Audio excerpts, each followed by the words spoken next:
Heyo. Long time no see. I'll show him when he's awake. But that's Ezekiel. He was in my belly the last few times you guys saw me on here. When you're in it, it's kind of hard to tell like what you look like. But looking back, I'm like, wow, damn.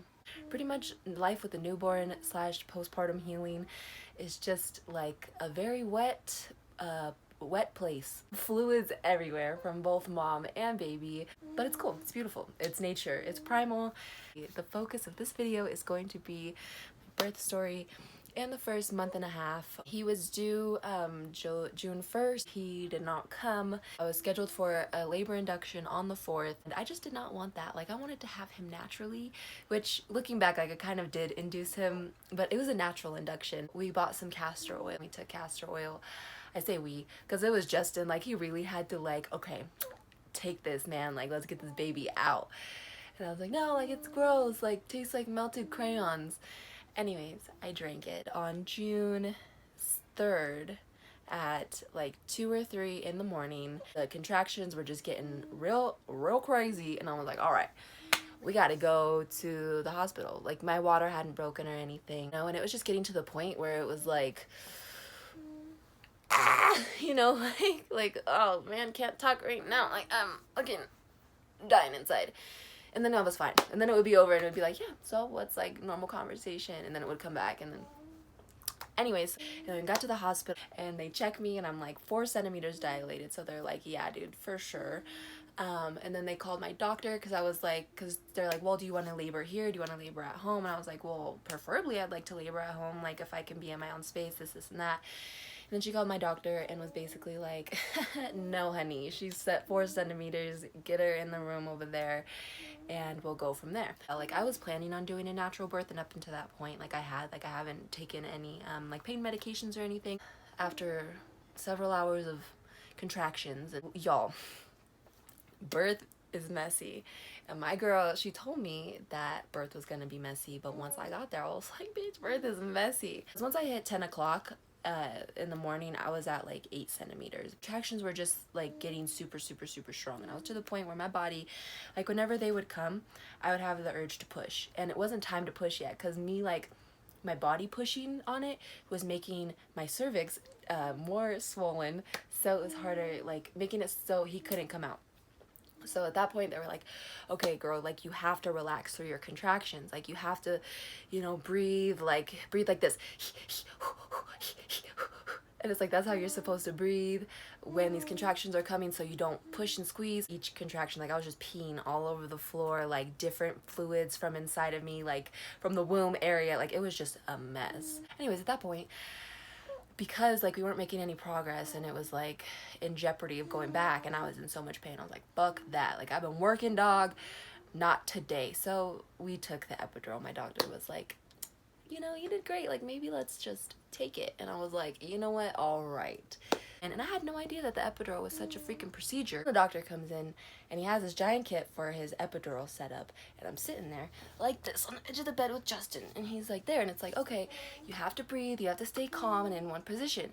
I'm like, all right, that's fine. And then a contraction comes, and it, like I said, like, at this point we are deep in it, so it's like kind of hard for me to just sit there like this for 11 minutes in the middle of a contraction. I'm like fucking screaming. Like, it's like an IV, I guess. I didn't know that an epidural was an IV, and I was talking to Justin about it afterwards, and I guess it was a needle like the size of, you know, whatever.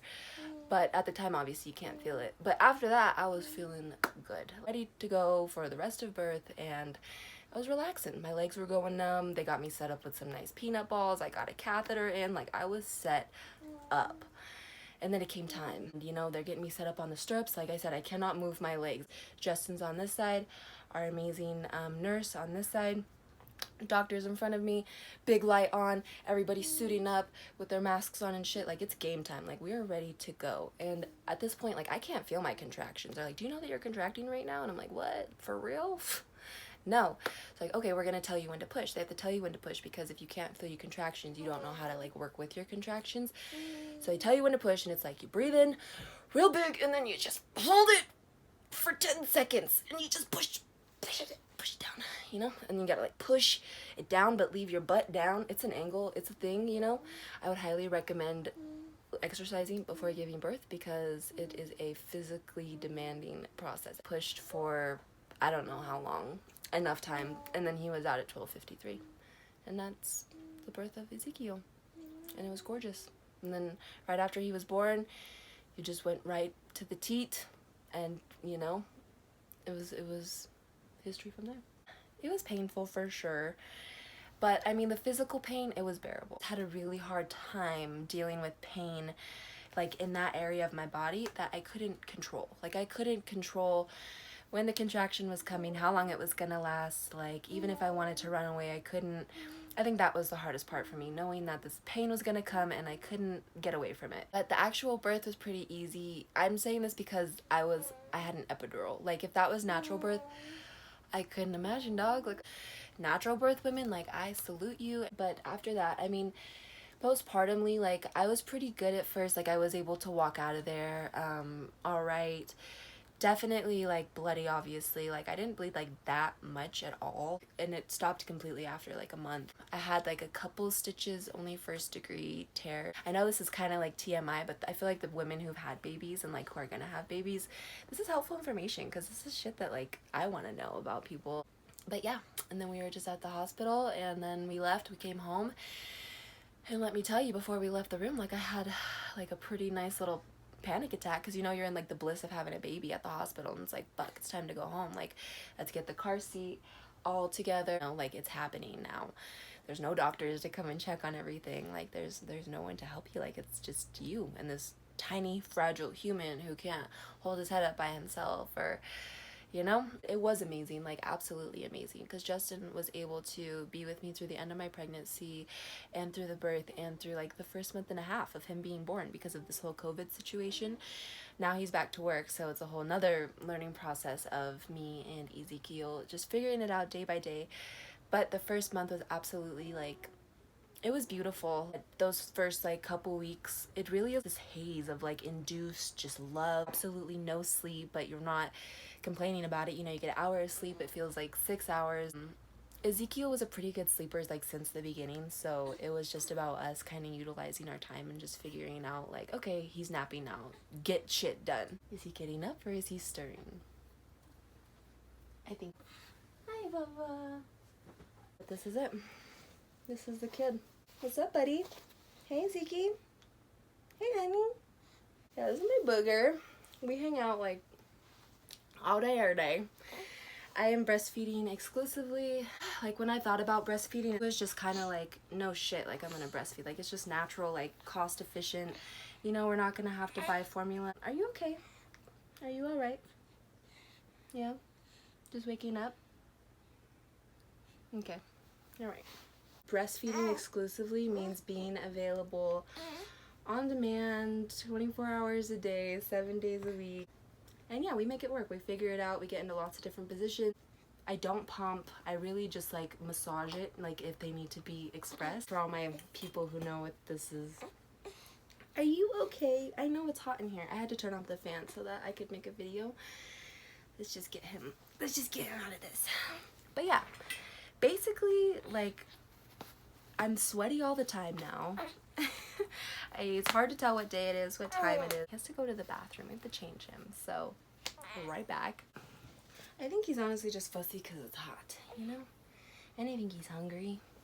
But yeah, the first month has been awesome. We're getting it down.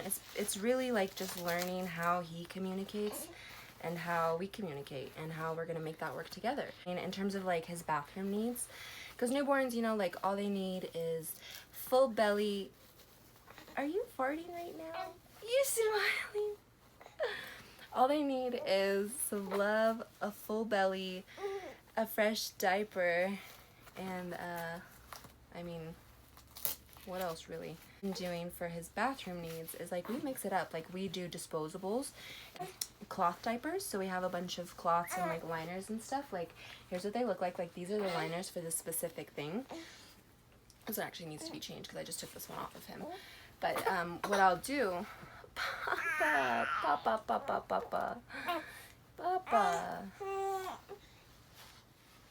Hi, baby.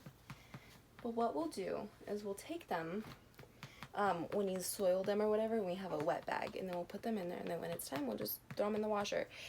But we have those, so we'll put that away, and then we have these diaper covers, and we had to get one for newborn size. Like if you're considering doing cloth diapers, they have all sizes, you know, and then newborn size. I would get the newborn size because if you're planning on doing it with a smaller baby, the big ones aren't going to fit. You're going to need the smaller one. We use the brand Avila Baby, whatever. But they're really nice, really good material, and super cute. And then you can reuse these. So like that liner, you know, like we can wash it. We do that. We do disposables. And then we're also working on elimination communication with him. Okay, I have to pop a titty in his mouth. Just so you know, this is legal in all 50 states to do without a covering. Yeah, you can Google it. It's called elimination communication, and it's basically the premise that any animal doesn't want to soil themselves. So they'll give you cues and they'll communicate with you to let them know like when they're going to the bathroom. So elimination communication is just learning your baby's cues. That way you can try and get them to the bathroom as much as possible. And of course for us, you know, like we don't make it every time, and that's why we use the disposables and the reusables.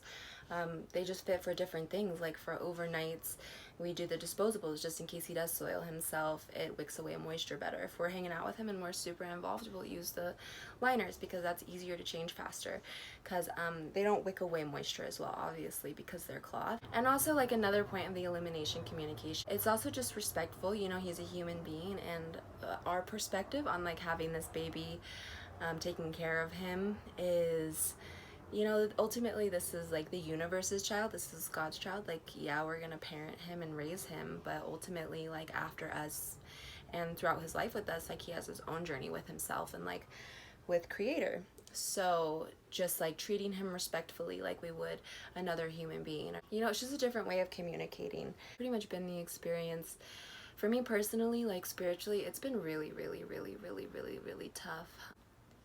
I'm just at a point in my life where it's like, choose this way or choose this way. One is gonna honor your soul and like where you want to go, and one is gonna honor your distractions. Like, I just don't have the time for distractions anymore. Like, obviously you guys know, like, I am an individual. Like, I want to have like my own life, my own art, all of that. And like, yes, I absolutely love being a mom, but a mom isn't my only role in life. Like, I'm still a human in this big crazy world.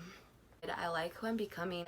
I have no idea like where we're going, what's gonna happen, and some days like that really gets to me and like it really stresses me out, you know, because we all want to know what we're doing in life, and we all want to have like our $1 million idea and our grind and our hustle, and like sometimes our plan, you know, like we can't see it yet.